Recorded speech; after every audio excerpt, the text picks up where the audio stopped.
Okay, cool. So yeah, first things first, if you can hear yourself on Discord, on the stream.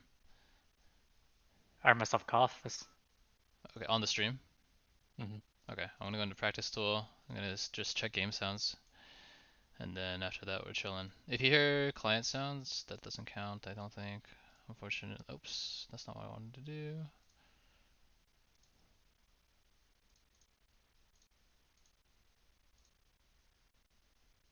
Thank you. Mayhem Gaming.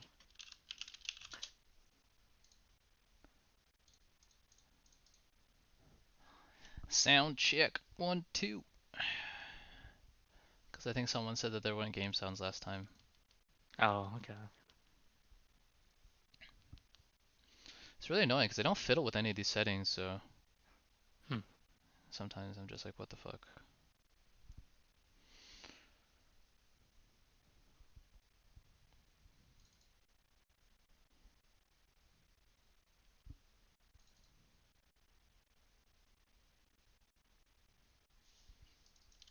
Are you in game yet? I am in game now. Can you hear it?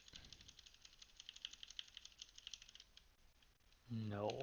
Fuck. How about now? Can you hear stuff? If I switch to the game tab, can you hear stuff? Game sounds? Flash with us?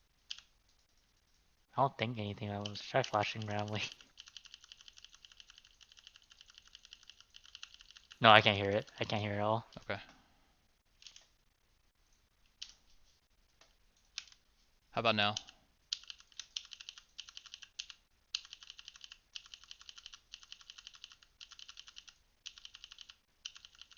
No. Anything? Nope. No? No. Yeah, all I hear is like you're clicking with your keyboard. I don't Okay. hear anything else. Okay. Give me 1 second.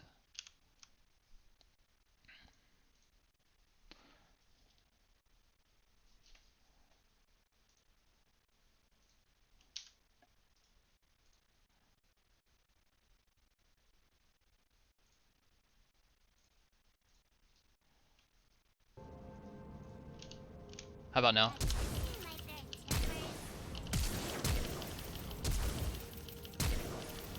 Oh yeah, I hear the game music. Yep, I hear it. And you still hear me, and you still hear yourself, yes?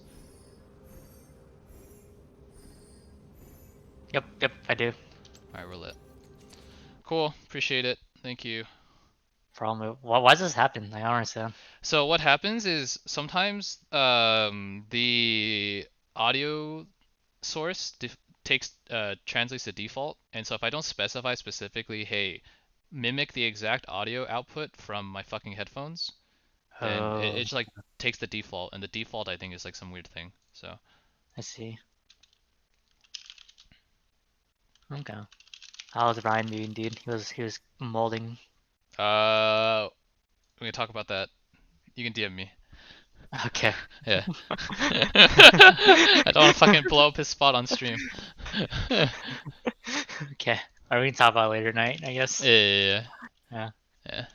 Alright, I guess I'll be back to my team call. Okay. Good luck on the cast, have fun. All Yep, right. later. Sweet. Take it easy. All right, ladies and gentlemen. So, welcome to all the early birds for tonight's stream. One game between Andyland and Pokey Card will have a lot of playoff implications. Both teams currently sitting at 1 and 2 in the standings. Andyland at 7 and 2, squarely in first place. Pokecard have only played one game in the second round robin, but they are sitting at 5 and 3, which puts them ahead of both Chili's Angels and Support Diff on win percentage. So looking to separate themselves from the pack here. We actually have a good cluster here between the 2 to 5 spots. Pokecard at 5 and 3, Chili's Angels at 6 and 4, Support Diff and Puma Matata both at 5 and 4. So if Pokecard can pick up a win here, they will be the third team in the tournament to 6 wins.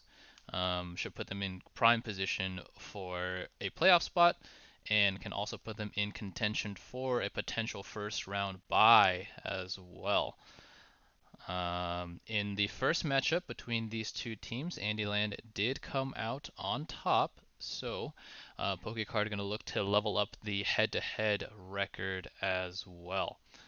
As we approach 8 o'clock PST here, going to check in with both teams and see if they are ready to go, and then we're going to get the show on the road. I'm also going to see who exactly is co-casting with me tonight. So give me one moment.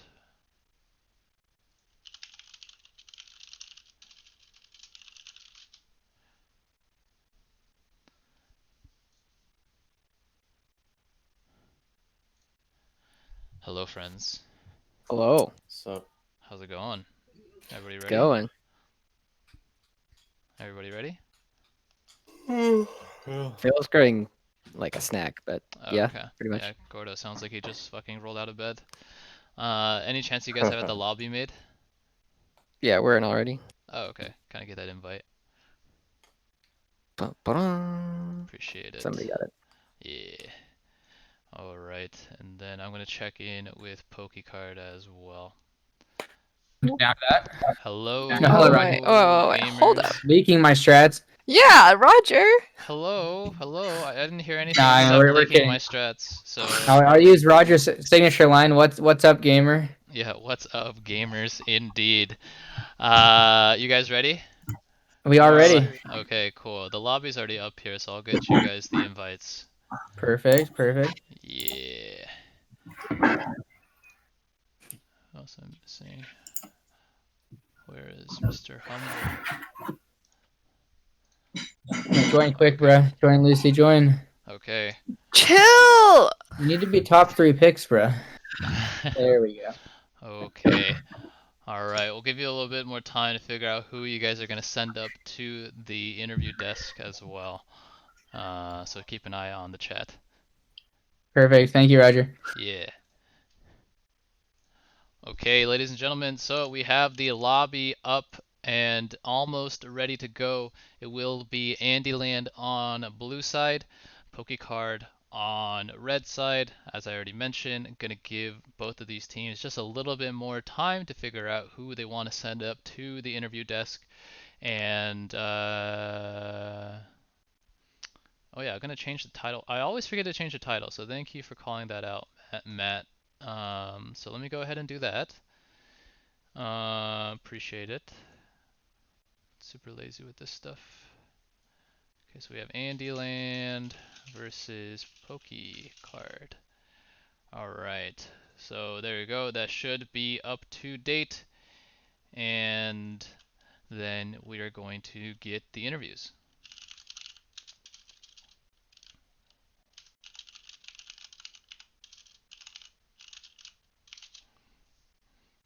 Alright. Bum, bum, bum, bum, bum.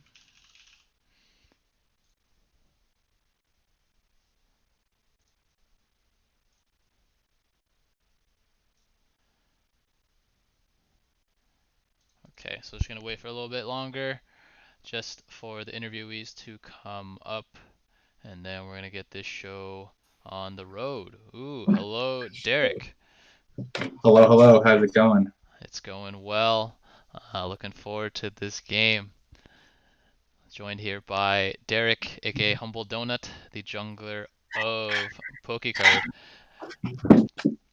See who Andyland decides to send up in response, taking their sweet time. If they take too long, I'm gonna start kidnapping people again. Okay, and it's gonna be it's gonna be a matchup of the junglers. Hello, Philip. What's up? Okay, so joined here on the interview desk by the junglers for both teams. Philip, aka Pop Pop Paw, representing Andyland. Derek, aka Humble Donut, representing PokeCard. As a fellow jungler myself, very happy to see jungle represented on the desk. Philip, as you are the blue-sided jungler, first question going to go to you. You guys picked up a big win yesterday over support diff. Um, you were once again on the Hecarim and didn't take as many trips to the glue factory as I think you have in the past. So definitely something to hopefully repeat here. But I think both of you actually really like or really favor this Hecarim. So why do you like Hecarim so much, Philip? Well, um, I mean, I've always loved horses. Um, first of all, Really? respect Like on respect a their on a, on majesty. a okay, okay. Well, actually, fun fact: Philip apparently is Greek for lover of horses. So, Oh. I'm just living up to my namesake.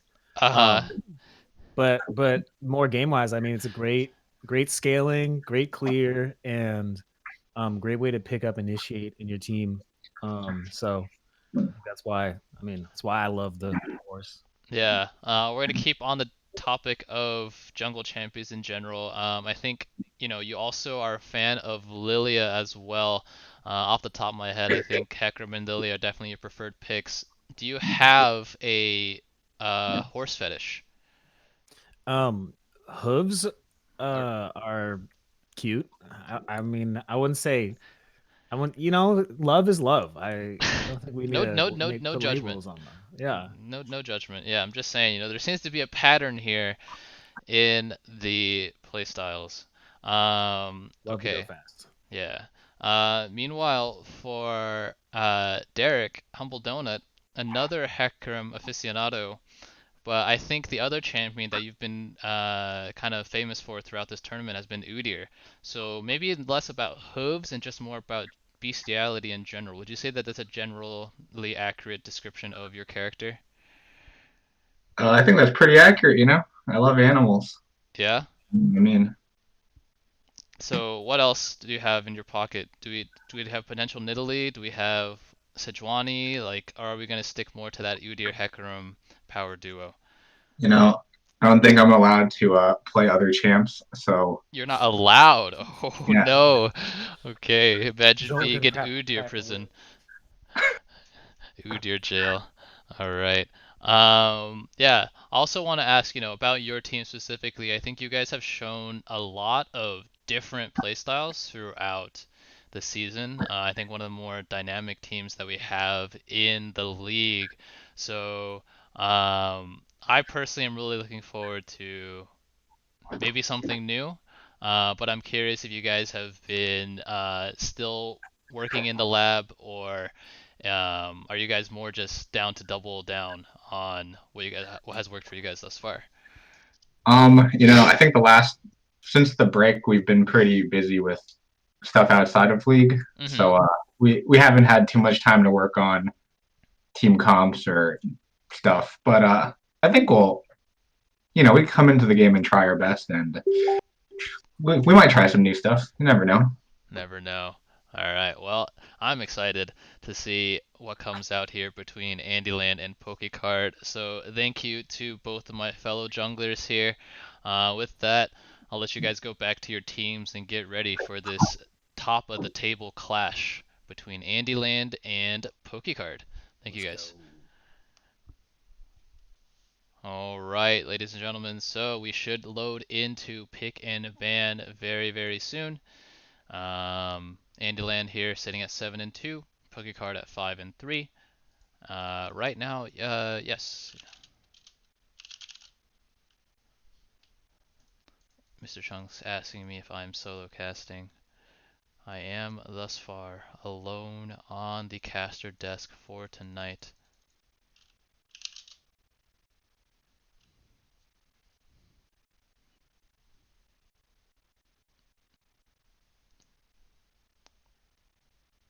Okay, so yep, whenever these teams are ready, we will load in. Meanwhile, let's see. Is anything else going on in Twitch chat? What's up, Peter? That was a weird time to come into the stream. Indeed, indeed.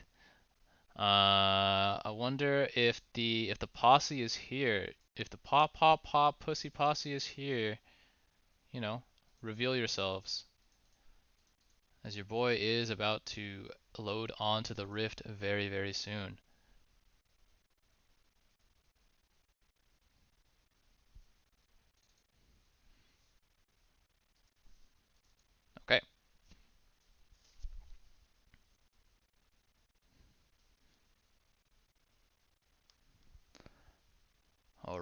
as we do load on the first ban of the game, going to be Malphite, taken away from Agent SA, a big fan of those weak side top laners. And Hecarim, wow. So as we just finished talking about loving horses, Pokecard not a big fan of neither Hecarim nor Mundo. So actually going to be 2 jungle bans coming out immediately. Maybe a sign of things to come. Let's see if Lilia ends up being the 3rd ban here, maybe trying to take away a lot of Philip's comfort picks. Would not be surprised. We've seen this ban strategy come out before in games. Instead of, banning for champions that counter your comp, rather going to target ban specific players. But yeah, looks like Pokeguard here going to go down to the final. Okay, Gnar going to be taken away. It should be aimed towards Joshi here in the top lane. Meanwhile, if we look at Andyland's bans here, a couple of signature Florizel picks in Zillion and Vigar being banned away. And Seraphine going to be the first pickup here. We've traditionally seen this in the hands of Francis, aka Silent Voice, in the support role, as opposed to the Seraphine AD or mid lane. But you never know. Seraphine, a powerful flex option in this meta, has been the recipient of several nerfs in a row, but as far as I can tell, that champion is still just so busted with her ultimate. And we are going to see a repeat of the Senna Soraka lane coming out here from Pokecard. So it'll be interesting to see here then if Andyland decide to counter with a more aggressive mid lane, or aggressive bot lane, excuse me. Obviously Soraka Senna can't do a whole lot if you get on top of them. Plus, if they can pick up a good ganking jungler here, then this very vulnerable bot lane might have to suffer through a very difficult early game. Malzahar, though, going to be the pickup here. Should be in the hands of Gordo Lee. A good deny pick. Malzahar being a preferred champion of Joel, aka Florizel. So that should be taken away. Look, yeah, just a couple of picks here that I think more so deny picks. So both Udyr and Malzahar are heavily have been heavily utilized by Pokecard, but this time going to be picked up by Andyland. Will be interesting to see if this strategy works out. Haven't seen Gordoli on Malzahar yet this season, nor have we seen Paw Paw Paw on Udyr. And these deny picks plus this ban phase going to mean that Nocturne should be the jungle pick here in the hands of Humble Donut.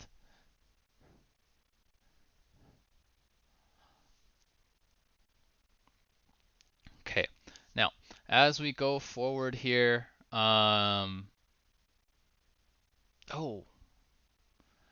curious. I'm thinking here maybe Malzahar will be played by Joshi in the mid lane. I think that makes a little more sense. My memory isn't exactly at its best right now. I'm wondering if Malzahar would be played more by Joshi rather than by Gordo Lee, and then Andyland will opt for the mid and top lane swap.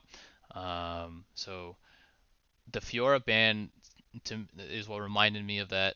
Obviously Fiora a preferred Gordo Lee champion in the top lane. And it looks like, yeah, meanwhile for Pokecard here, going to double down on a couple of signature Gordo Lee top picks. So we'll see if Andyland are ready for that.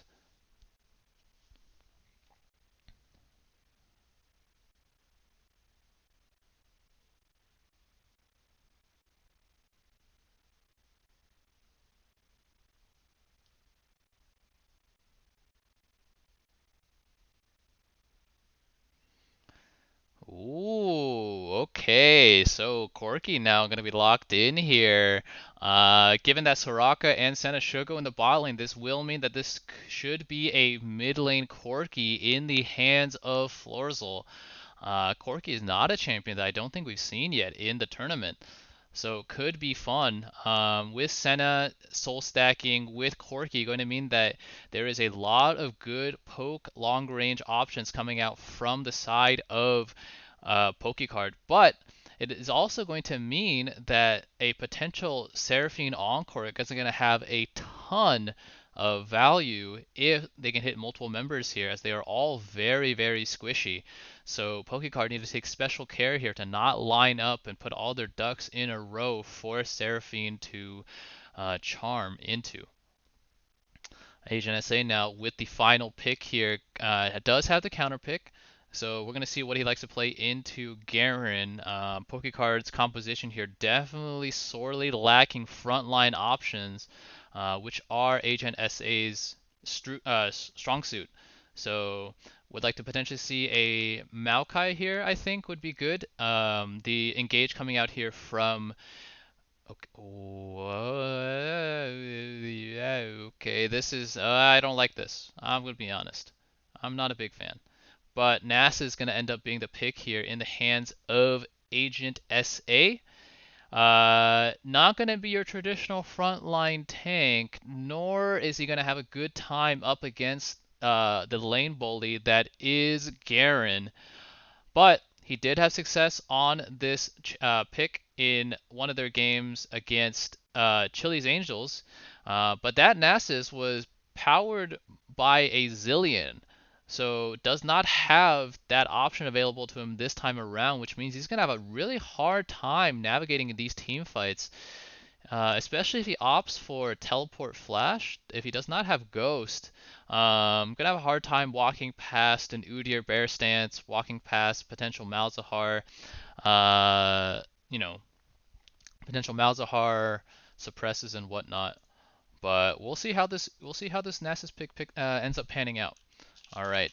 With both comps now locked in, going to start up the bet as well. So give me 1 second here, ladies and gentlemen. So we have, there we go.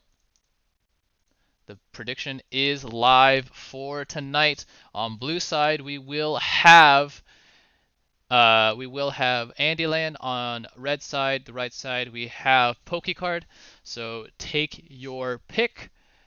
Put up those channel points.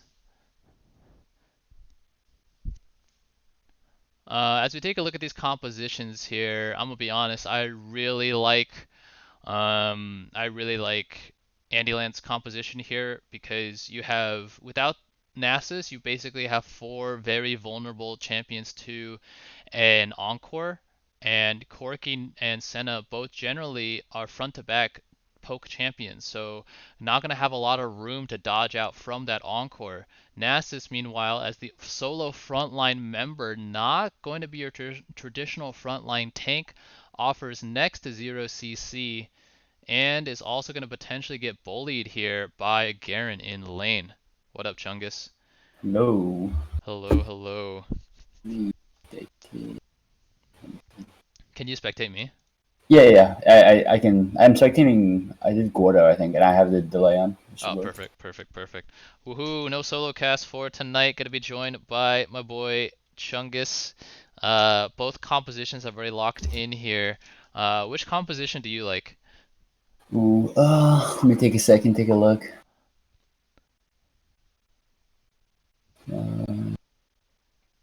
I think Pokecard is better comp. I like their comp more. Really? Oh, okay.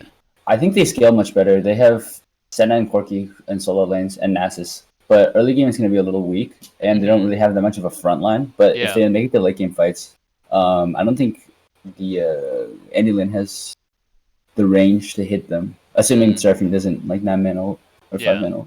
Okay. Yeah, I was saying just before you got here, I actually really like Andyland's comp because in a team fight scenario, Nasus is your only frontline option for Pokecard. And Seraphine ulti can do so much work because Senna and Corki, Soraka, they all just kind of single file poke from the front. So yeah, it'll be interesting to see here. Definitely is merit in the scaling potential coming out from Pokecard. So if they can get past what's going to probably be a pretty rough early game, then I think they can have success in mid-game team fights if they get their poke off.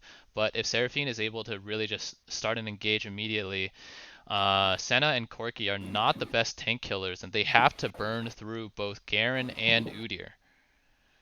Yeah, I agree. Early game's gonna be very Andyland focused, and it's gonna be up to Pokey to install it. The thing with Seraphine is her ult is so long, and that's like their only engage, other than Flash Malzahar ult. Yeah, that is a good point. And Seraphine obviously has been the recipient of a lot of nerfs here, including to her ultimate cooldown. I think at level 1 or rank 1 it is 160. So yeah, almost 3 whole minutes on that encore. So it has to be very, very decisive with the use of that ability. Similarly though, for Pokecard here, Nocturne did get an ult cooldown reduction, I believe, in the most recent patch. Maybe I'm tripping. But Senna has a similarly long cooldown, as does Soraka, both with global ultimates that can be very impactful if used properly. Do you like this Senna Soraka lane up against the Jinx Seraphine matchup? I think neither side really kills each other. They Yeah. just kind of farm it out, and farming it out, I guess it's okay for both of them. I think Jinx is also like a pretty hyper carry. Senna is really dependent on those stacks, and ideally you don't want your Senna to farm. Right. Yeah, but I don't think Soraka is going to be picking up too much CS here, so it'll be interesting to see. Also, let's take a look at the summoners here for Garen and Malzahar respectively. Malzahar picking up Teleport, meanwhile Garen going to go for an Ignite. So really going to be looking to bully the dog out of the top lane here before he can really start scaling into the mid to late game. But we will see here. Going to be a 4-stat coming out from Pokecard into this bush. I think anticipating a potential invade that has thus far not come through. Meanwhile, Malzahar are going to creep up here and actually drop a very good deep ward here into the Raptor bush of Nocturne. Okay, now going to be a delayed invade going to come through now. Jinx is going to be able to spot this one out. There is a dog here. And looks like both teams going to posture. Alright, going to be a ward dropped in return onto Udir's red buff. And we'll see where we go from here. Look at this ugly ass Udyr skin. Jesus Christ, does he need a fucking visual update. And now though, ooh, gonna be 3 members walking in here. Corki gonna face check Garen, gonna immediately be silenced, and now they're on the run.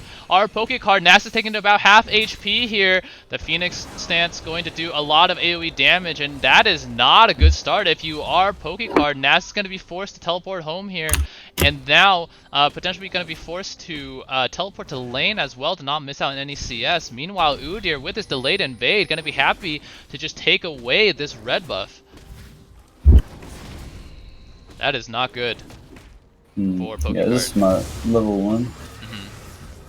Alright, meanwhile, the bot lane here of Pokecard also going to be late. I think did they miss out on 1 minion worth of XP? I'm not sure, but Jinx is going to get a huge initial push, but I don't think they mind too much.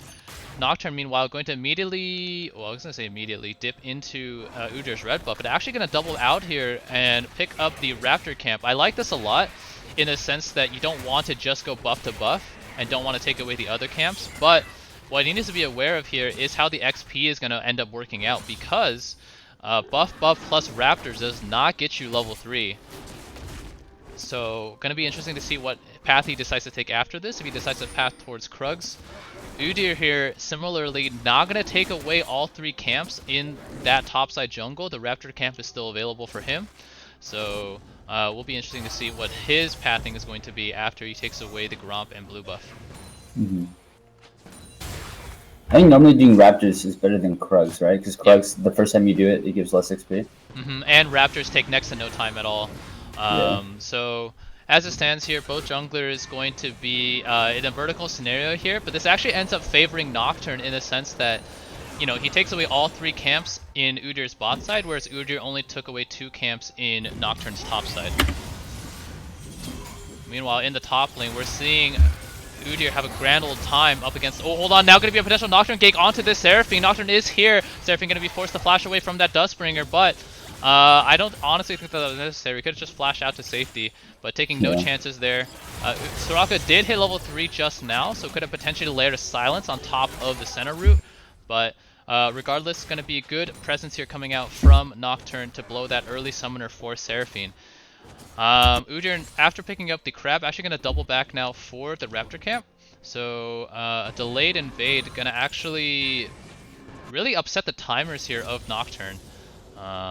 So we see the Grug's about to respawn here for him, but the raptors are not going to be up here for about 2 minutes.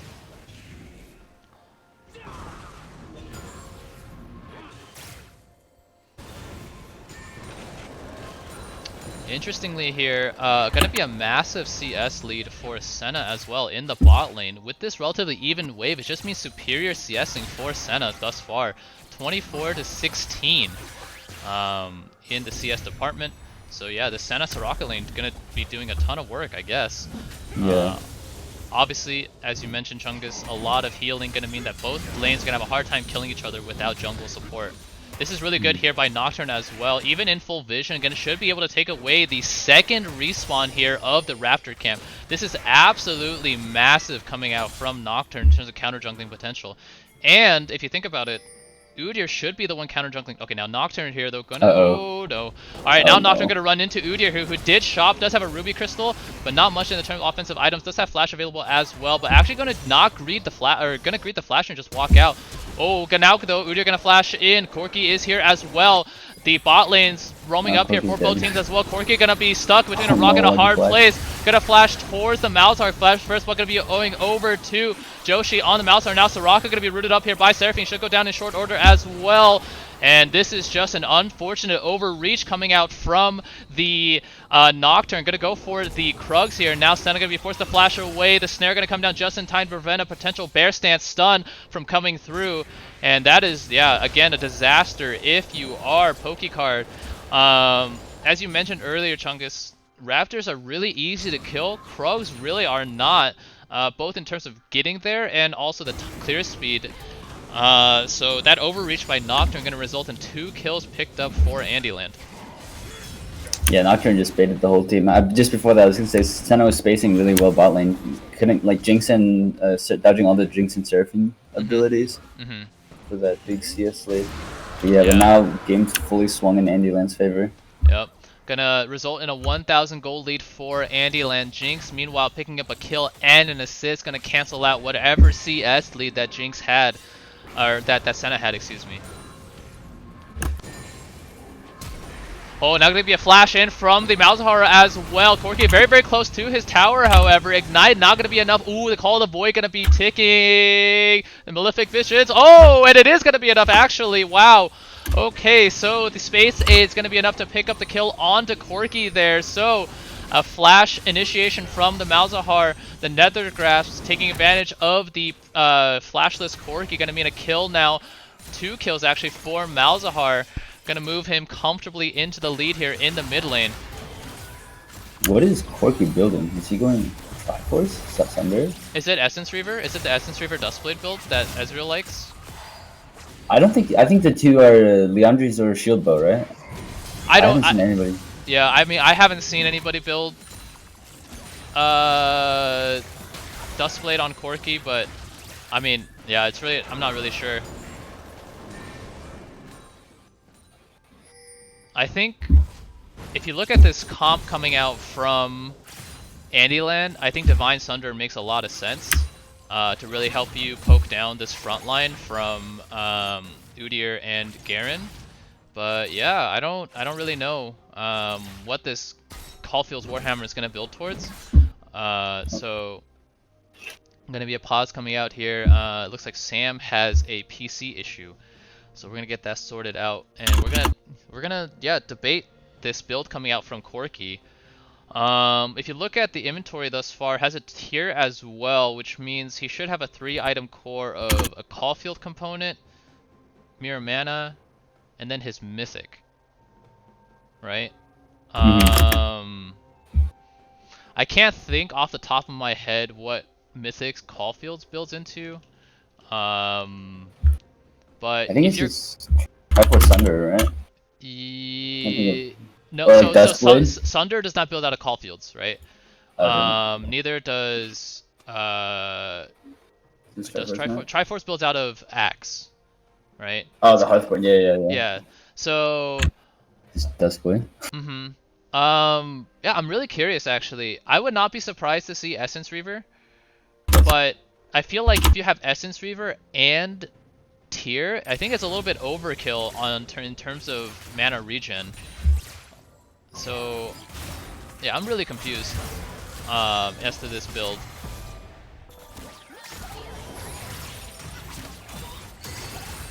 We'll see though. We'll see though. I know that Joel, you know, smart player, has definitely been thinking, or it definitely is thinking about what he's building. It's just not clear to us just yet. Yeah. All right. As we take stock of the rest of the game here, an expected CS advantage for Garen in the top lane. About 25 CS ahead of the Nasus as this wave crashes into Nasus' tower. As we take a look at the stacks here, let's see how well Sam has been last hitting. Sitting at 105 stacks, which I think is pretty respectable for Nasus at this stage in the game. Gonna have a much better time as he ranks up that queue as well. Ooh, though, now gonna take an aggressive trade up against this Garen as he stops the recall. Meanwhile, as we take a look down towards Senna, sitting on 21 stacks, which is about, I think, also expected if you are not fasting with the reduced soul drop rate. Going to mean that the soul income is going to be pretty low for Senna. But yeah, this early game has thus far panned out exactly how I think we thought it would. Chungus, Andyland with the early advantage, but definitely not... Hold on, there's going to be a gank here in the mid lane from Nocturne. There is no... Yep. Alright, so huge shutdown here onto Malzahar. Malzahar previously using Flash. So the first paranoia of the game going to result in a good kill for Corki. I really like that from Pokey card, just keeping track of summoners. And Malzahar obviously has a later Flash than Corki, who doesn't have that up available yet, so going to be very susceptible to that paranoia. Alright, we're going to see a potential dive now coming in. Pink's coming down onto this top tower. Seraphine here as well. So we're going to potentially try to dive the Nasus. Nocturne obviously does not have Paranoia to counter gank here either. So here we go. Going to start an earnest Dawning Shadow over the top. Going to do a good amount of work here. Nasus still only taken down to about half HP. Udyr going to be taken very low as well. A huge dive attempt coming by Andyland. Going to be foiled by a combination of the global ultimates of the Dawning Shadow and whatever Soraka's ultimate is called. It is the Wish. Yeah. Okay. So, actually, I think that's really good play coming out from Pokecard. You know, they understand here they're going to be a relatively weak early game, so going to protect their scaling option in the top lane using these double global ultimates. If Nocturne had Paranoia, they're actually going to turn that around, but obviously we saw him use that in the mid lane. But yeah, now Garen going to be potentially overextended here. Nocturne going to be able to gets the fear down, but Nasus is very weak at this stage in the game, and Garen with the W does have that increased tenacity. Going to be more than happy to walk out of there. Udyr, meanwhile, though, going to be poking around. Okay, and Udyr here has really been trying to get involved in these lanes, but has not been able to find too much farm. But with Nocturne recalling here, going to be a redo onto the top gank. Here we go, 3-man dive, and no global ultimates will mean that Garen is going to have a good time. But yeah, that is the Nasus going down immediately after teleporting top. So that's actually going to be a huge loss here now for Nasus. Unfortunately, those global cooldowns not available for Pokecard. So we'll see Udyr and Malzahar find a successful dive. But if you are Pokecard, you are making the correct cross-map decision here of taking a dragon, going to prevent the soul win condition from coming through for Andyland. Udyr, meanwhile, going to stick to his top side, going to take away this Rift Herald, which, if he drops top, will immediately secure them the first turret of the game and a huge gold lead as we swing into the mid-game. Yeah, the first gank the dive we saw top, it looked like there was no chance they would kill, but the crucial thing was they got all the globals and they got the Nasus TP and they set up the repeat gank really well. Yeah. I think it's very well done. Okay, so as an answer to that question, also courtesy of hashtag #ZOnGrips, hashtags on grips, I guess. Caulfields does build a mirror mana, I forgot about that. So just end up seeing a mirror mana rush for Corki. So still has the option of a Sheen Mythic. Would not be, again, surprised to see him pick up that Sunder. But we'll see what it has to go with here. Does have the Sheen in the inventory, a classic Corki staple. Gonna be a good abuser of the Spell Dance proc.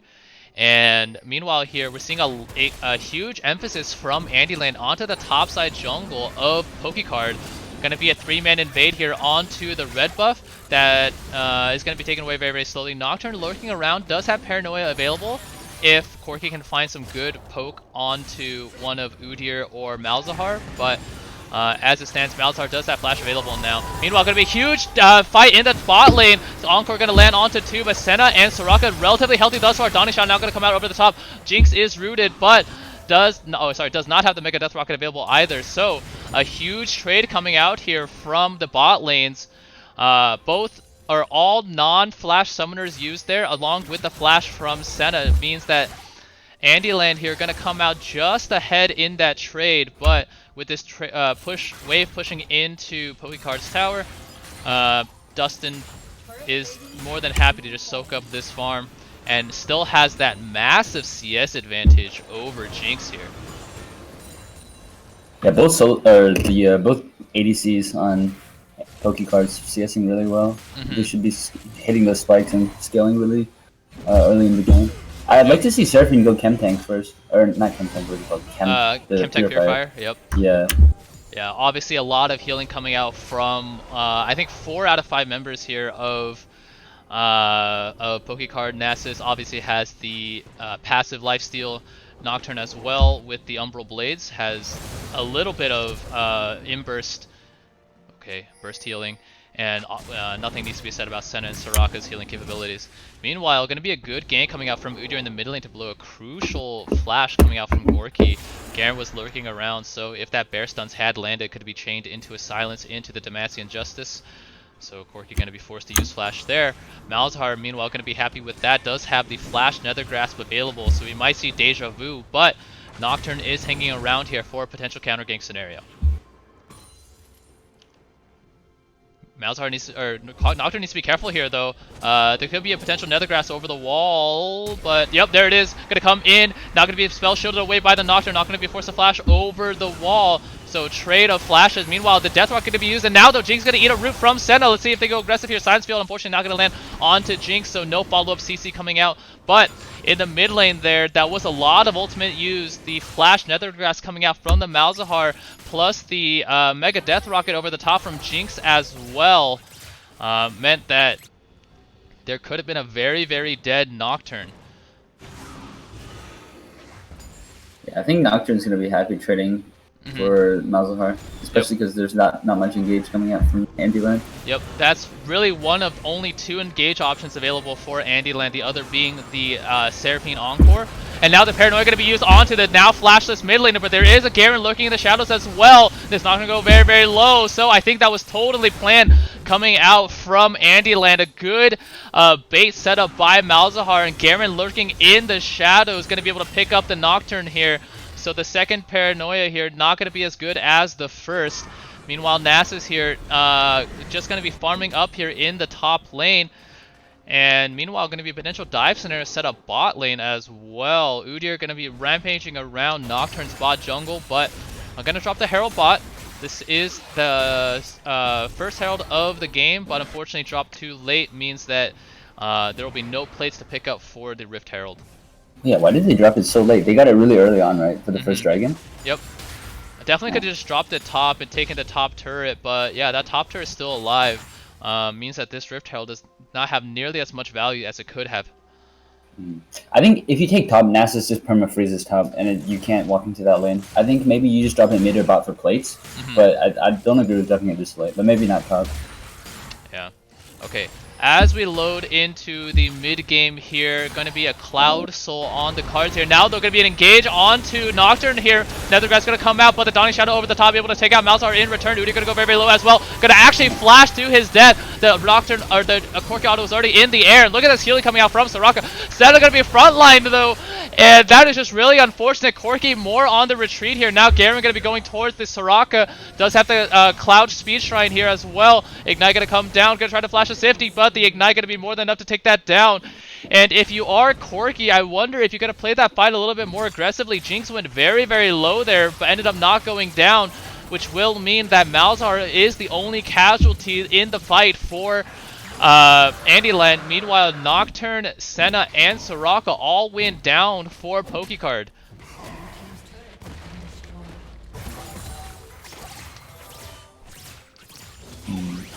Yeah, I think the crucial thing was the Malzahar ult wasn't interrupted by the Corki package because he had his passive on him. That's a good point. Yeah. We're also seeing here kind of what you really don't want to do as Nocturne, or what Andyland has really been trying to emphasize here, which is to kill Nocturne first and not have him arrive into a teamfight that's already started. Meanwhile, in the top lane here, this Garen gonna go aggressive onto Nasus. The Wish not gonna be enough to save the dog, unfortunately. Overextended there after taking the top tower. Gonna mean yet another kill for this Garen, who is now 4-0-1 with the Stridebreaker. Gonna be building towards Dead Man's Play. Gonna be running very, very fast towards this susceptible backline. Meanwhile, in the mid lane, gonna be another grass coming down on the Malzahar. Corey gonna be more than happy to take this fight. One more auto from the... Yeah, it's gonna turn around a 2v1 scenario, but now there's an Udyr here as well. And this Corki is just gonna go down fighting. Another rocket gonna land onto Seraphine. Double kill for Corki before being taken down by the Hobo Rabid Bearman that is Udyr. Wow, good play coming out from Florzel here, turning around what was, I guess, a more disjointed 1v2 and then another 1v2. Gonna buy time now for Senna to take away this bot tier 1 turret and bring the gold deficit to just 1,000 for Pokecard. I really like this play coming out from Joel on this question. Yeah, and crucially with that, he picks up his Sunder. He hits his 2 items like really early. Yeah, definitely. So we're seeing here a lot of power in the Corki now, sitting on that Manamune, close to be Mirror Mana plus a Divine Sunder and the Sorcerer's Boots as well. If you look at the relative lack of magic resistance thus far by everybody not named, actually no one has magic resistance really on the side of Andyland outside of Udyr and the Turbo Chem Tank. It's going to mean that these rockets are going to do a ton of damage in a poke war.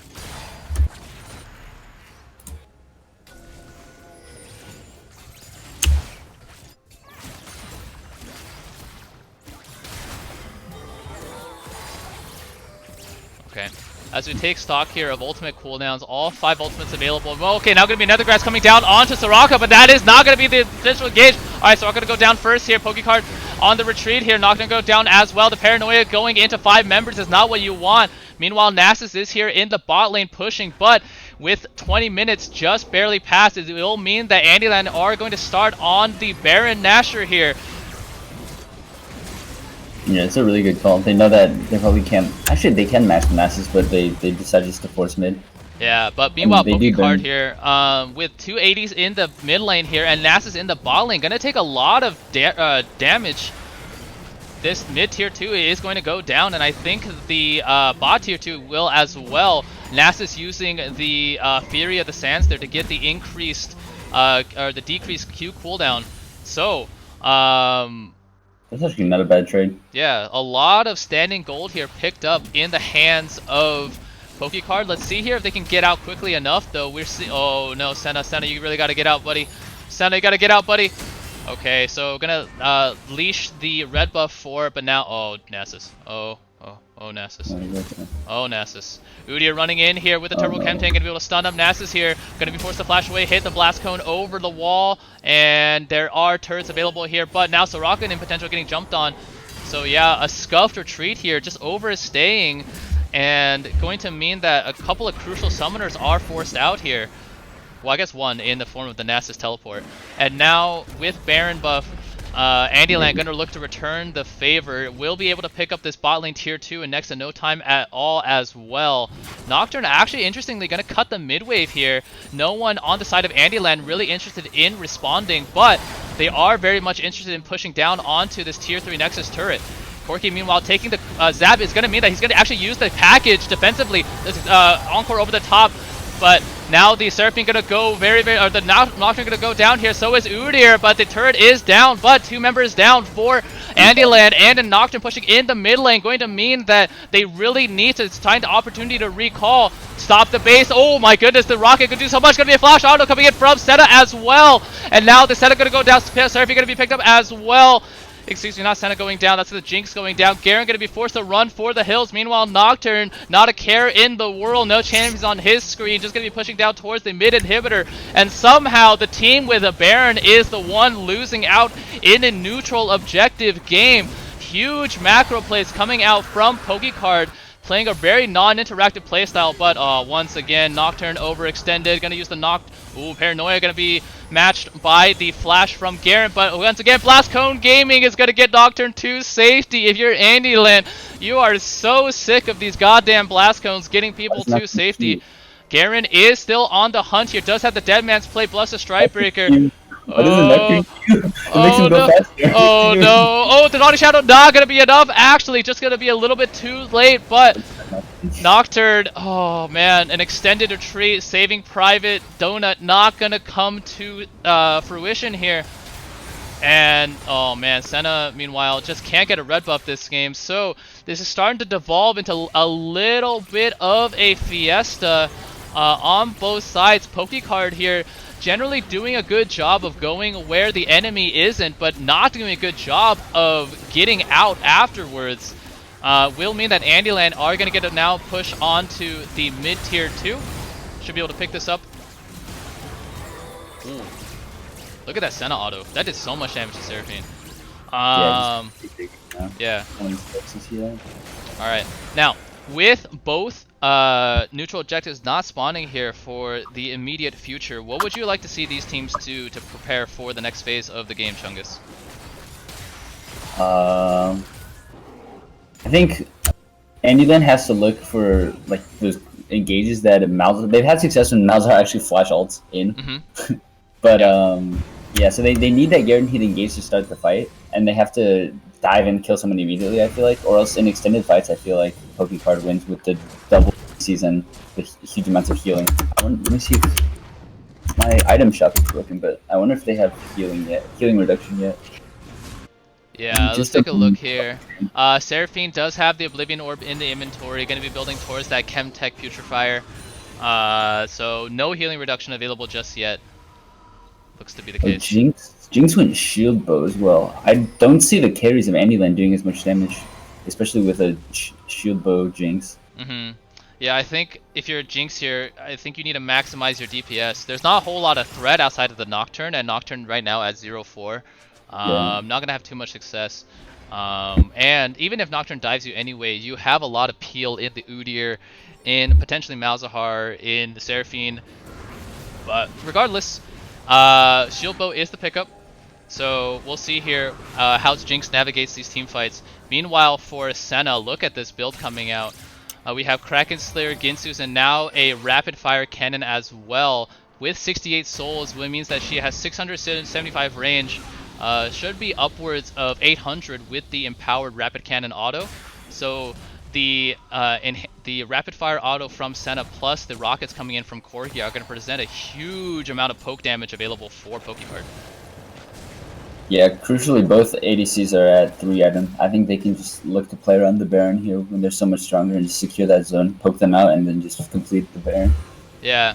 One thing we want to keep an eye out on here, I think, is Nocturne really has not had success in this game past the first gank onto Malzahar.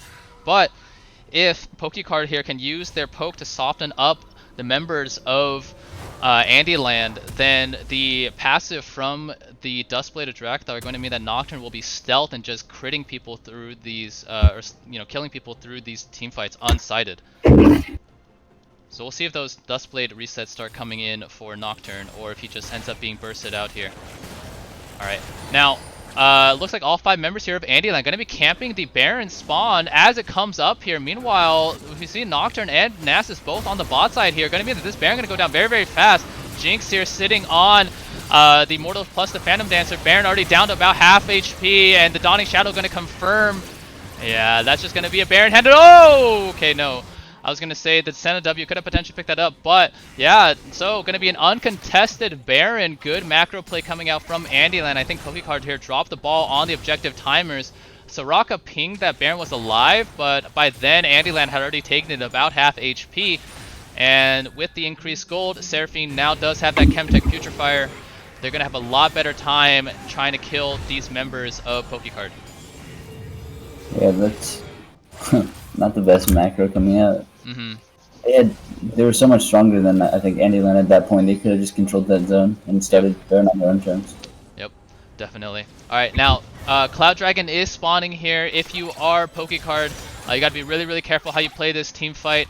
You don't have a strong team fighting comp, but you also don't have pushing waves either. Going to be a top wave next to the tier 2 turret of Nasus and a relatively even bot wave, which means that Nasus split push pressure isn't even that high.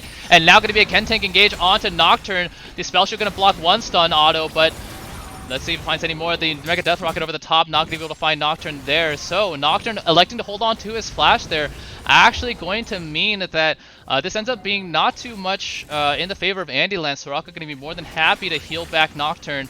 But they are also going to be a full positioning onto the Cloud Dragon, going to put them on soul point here. And the lack of minion waves in favor of Pokecard going to mean that Nasus is not going to find any advantage or push onto this tier 2 top turret. He ulted top right there too for some reason.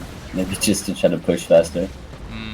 Yeah, that's really, really curious, I guess. But now with Baron minions here and the lack of wave clear available on the side of Pokecard, going to mean that this near tier 3 mid inhibitor turret going to be under threat here. Going to go down very, very low here. Should be taken out very, very soon. There it is. And now going to settle onto this mid inhibitor. No engage option coming out from Andyland. Just going to mean that their only recourse is to try to buy time for their Nasus. But now Andyland going to shift their focus to the exposed. Hold on. Now Zeta going to be overextended. Going to eat another grasp as well. Seraphine's Encore over the top. Going to be able to land onto 3 as well. Not going to be forced to flash back out of here. And now the Garen going to be stride breaking to safety. The Corky Rocket's not going to do too much. And now Nasus is going to go very, very low. Does not have the Fury of the Sands available. Flash in from. Going to be denied by the Soraka ultimate. The Soraka healing going to do a lot here. Why did my game just freeze? Hello? FF? Did the game end? Did they FF? I don't think so. Yeah, I'm frozen too. Oh no. Oh no. Well, I think that tells me that the game is over, but... Oh, that's weird. I wonder if they FF at that point. Yeah, I think Andyland here, they must have found a conclusive fight afterwards. But this is really... They must have found a conclusive fight afterwards. This is really, really unfortunate. It didn't look lost at this point. Obviously, Nasus going very, very low, forced to retreat to the fountain, but before the pause came through, it looked like everybody made it to fountain successfully. But I don't think they can clear the Supers wave without Senna. Yeah, I think the Mega Death Rocket was enough to pick up Nasus, and maybe that was enough. Obviously, they have Baron up minions here to push down onto double Nexus turrets, and then able to lock down the game, I guess. I'm sorry, ladies and gentlemen, that is spectator bug, but you know, looking at the state of the game, I think that's definitely going to be a victory to Andyland. There's server maintenance, that's what happened. Sorry? There's server maintenance. Oh. What the fuck, Riot? If you leave spectator, it should show you that. Oh. Okay, so we have been shafted here by Rito Games. The server apparently going into maintenance at 9 p.m. on a Friday night. Gonna prevent us from seeing the conclusion of this game, but I don't think there is any doubt about the victor. Andyland gonna come up with the big win over Pokecard. Gonna move them now to 8-2 on the season. Meanwhile, Pokecard gonna fall to 5-4. Gonna be a very hotly contested race for the second seed, but at this point, Andyland heavy favorites now for that #1 spot. Okay, let's take a look at a couple of crucial team fights in this game. So I think Pokecard were very much in the game, but really a victim of their own playstyle, really just greeding out for too much after some really good macro plays. This Cloud Dragon fight, I wonder what, I don't remember what happened. Oh yeah, okay, so gonna be a engage onto Nocturne here, gonna be traded for the Malzahar almost immediately. Udyr gonna go very, very low here as well. But now the Jinx gonna be in the front line here, and Corky gonna be not on the same page with the Senna, going to mean that the healing from Seraphine going to be enough to boost Jinx throughout the rest of this fight. Garen able to pick up a Soraka near the tail end as well. But yeah, not a whole lot of team fighting going on in this game. In general, Andyland finding picks, but Pokecard more than happy to respond with side lane pressure. Nasus was able to get up to here. These two turrets went down. I think on this Baron attempt, or is it here? Let's see. There was, oh yeah, here. I think. Here we go. Yeah, so Nocturne not interested in team fighting this Deathball comp coming out from Andyland. Gonna split push mid lane. And a little bit of an aggressive dive coming out from Andyland actually translated to a mid lane inhibitor when all was said and done. So yeah, Udyr gonna dive in here, gonna take a lot of damage. Encore not gonna be doing too much, and Malzahar actually ended up tanking turret there, ended up going down to the auto from Porky. Udyr overextended, gonna go down as well. Nocturne, meanwhile, the whole time was just pushing mid lane inhibitor turret, and they able to pick up a kill here after stopping the recall of Jinx. Gonna be an auto flash in from the Senna. Good stuff there. But we're seeing here the symptom of the game for Pokecard. After Nocturne picks up this mid lane inhibitor, overstays too long and ends up being found out here by Garen. So yeah, kind of dancing back and forth, and then ends up walking into Garen, the rest of his team, picking up the inhibitor. So unfortunately, unable to really get into this game. But yeah, GG to yeah, I'm gonna watch this chase in its full entirety. I thought they had gone out after the blast cone, but Garen, undeterred, gonna run him down eventually, and the Dawning Shadow gonna just be a little too late. Yeah, Nocturne's Q makes him run faster. I don't know why he never uses it. He had it up at least 2 times. Yeah. It is a net positive, I'm pretty sure. The cast time of the Dustbringer going to be offset by the increased move speed that you do get. But yeah, in the end, with really good macro play and uncontested Baron coming out from Andyland, plus the push into the base here, going to result in their win. I believe this is all started by a slow landing onto Senna, and then the flash, we saw it time and time again, the flash engage coming out from Malzahar. Let's see what happens here. So yeah, it's gonna be a Rylai's into the call of into the Nethergrass. Not even gonna be a flash engage. I take that back. And unfortunately, we do not see the end of that game. But GG to Andyland. So let's see. Andyland going to be the prohibitive favorites in the betting. Unfortunately for you, Chungus. Caster Curse strikes yet again. Going to mean that, let's see who ends up being the big winner here. So Andy coming out with the win, and Hapoom gonna be receiving some nice channel points. 6 people bet on Andyland, so congratulations to those of you who did. Meanwhile, for Pokecard, it's back to the drawing board. I think they had the makings of a good strategy here, but unfortunately, up against the juggernauts that are Andyland, gonna come up short. All right, who do you want to hear from in the post game, Chungus? Ooh, let me see. Maybe the Malzahar and Gordo. Okay, let's do it. I'm gonna quickly show you guys as well the damage charts when all is said and done. So let's take a look here. Corky leading the way, as should be expected, but Jinx, Garen, and Malzahar all doing a good amount of damage in the game. Senna not too far behind either at 14,000. But yeah, we really didn't see Nocturne get into this game, unfortunately.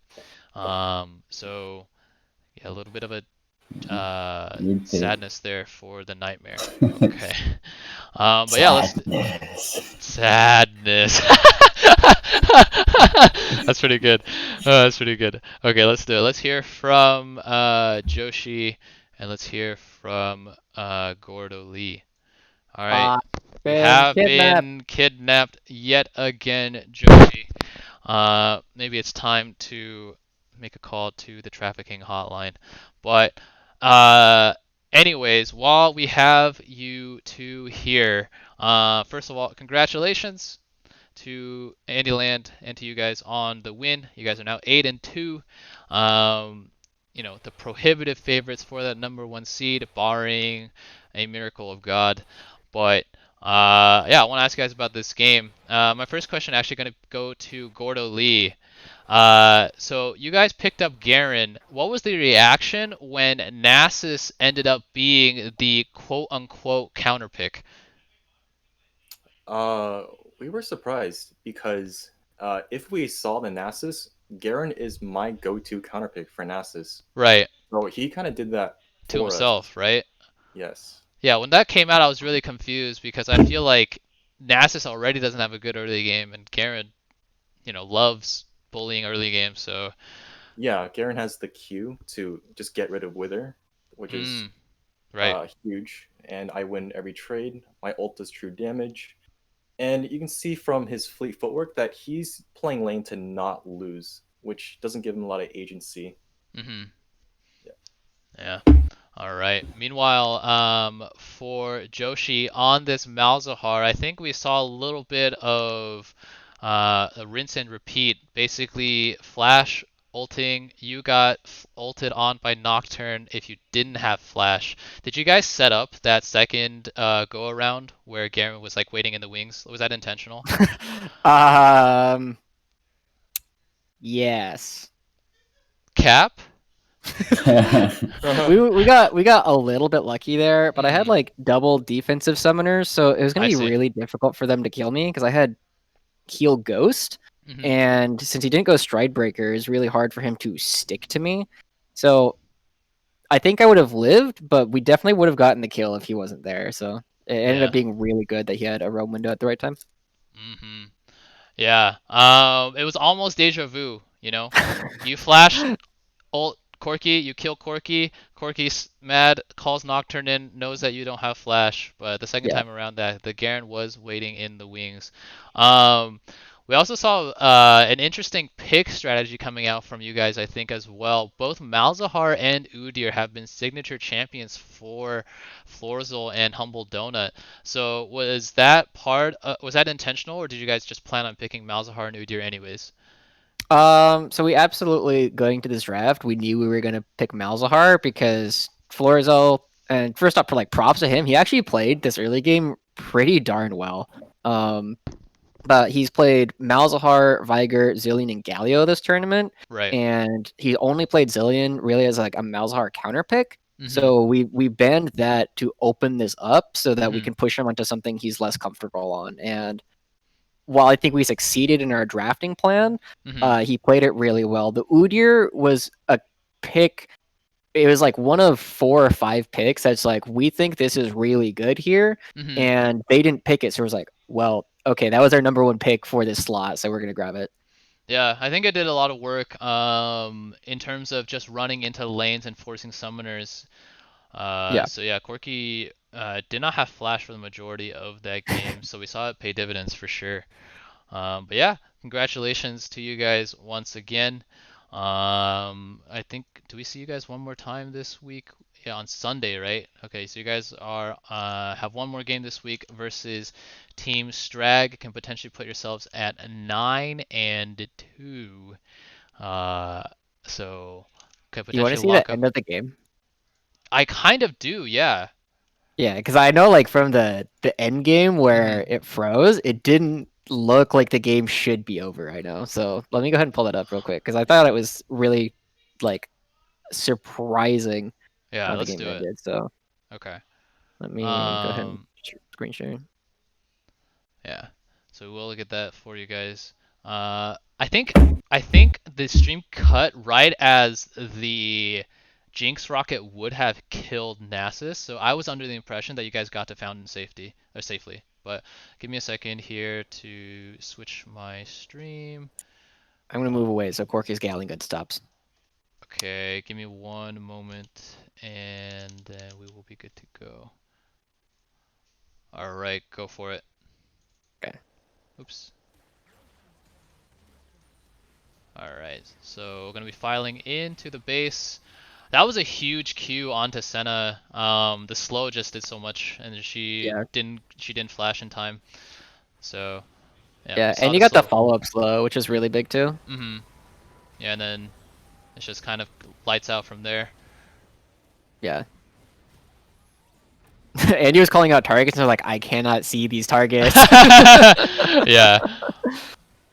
Okay, so yeah, Nasus barely lives with the heal. Oh, okay, so the Mega Death Rocket does end up picking up Nasus in the end. Oh my god, these Jinx Rockets. Oh my god. Oh, okay. So yeah, so basically 3 seconds after the game froze, 3 people died. Yeah. I see. Okay. Yep. Alright, well, GG, that is the footage that you guys weren't supposed to see. But yeah. Don't leak strats, please. Yeah, don't leak strats indeed. Okay, so with that, now going to set up tomorrow and Sunday's big games. So triple headers on both Saturday and Sunday. I can't wait. So starting at 7 p.m. PST tomorrow, we will excuse me. We will have Hapuma Matata versus Team Strag. At 8 p.m. we will have Double Jungle Gap versus Pokecard. And at 9 p.m. we are going to have Don't Worry We Scale versus Team Strag. So don't miss a single minute of the action. And we are going to have a triple header on Sunday as well. We'll talk more about that tomorrow. But Andyland here more or less running away with the #1 spot, but beyond that it is still very, very murky. That #2 spot almost as good as the #1 seed. It's going to guarantee the #2 seed a bye as well in the first round of the playoffs. And with Pokecard taking the loss here, we actually have 3 teams at 5 and 4. So we will have Pokecard, Support Diff, and Hapuma Matata at 5 and 4, and Chili's Angels just barely ahead at 6 and 4. So gonna have to keep an eye on that as well. So let's move the standings around just a little bit. So stream's still going? I guess I could advertise any in-house that might emerge. What do you mean an in-house that might emerge? I don't know. We're trying to find people who are willing to play, and we only have 6, 4, 5. I don't know, something like that. So there's an in-house that might be going down here. But alright, I'm gonna update the standings in my Twitch description as well, so don't worry, ladies and gentlemen. But anyways, gonna bring the stream to a close for now. We'll be back again 7 p.m. PST, triple header tomorrow. Don't miss it. Good night, Twitch chat.